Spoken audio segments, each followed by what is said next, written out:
Para sa lahat ng mga anak at magulang, unahin natin ang anak. Iniingatan ka ng ina ng kanyang sinapupunan ng 9 na buwan hanggang sa ikaw ay naging isang ganap na bata at tinuruan ng mabuting asal. Pinag-aral para hindi mo maranasan ang hagupit ng nadala ng kahirapan. Kaya sana huwag mong kalimutan ang kanyang paghihirap sa iyo kahit hindi siya perpektong ina.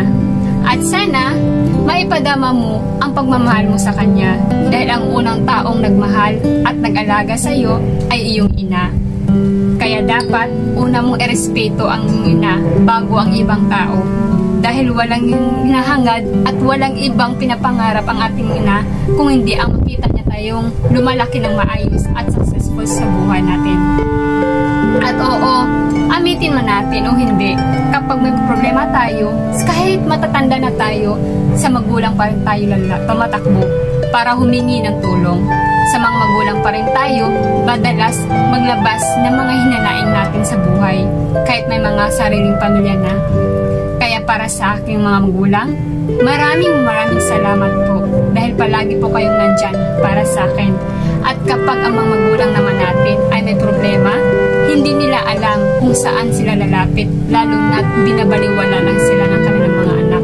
Kaya napakasakit isipin na may mga anak na madaling makisama sa ibang tao at sa barkada, pero sa sarilang magulang, walang galang, walang pagmamahal, at walang pagpapahalaga. At para naman sa mga magulang, alam ko, iba-iba tayo yung pinagdadaanan sa buhay. Iba-iba tayo yung way kung paano natin palakihin ang ating mga anak. Pero minsan, nasa sa atin din yung mga magulang ang problema kung bakit may mga anak na napapariwara ang buhay at natutong lumaban.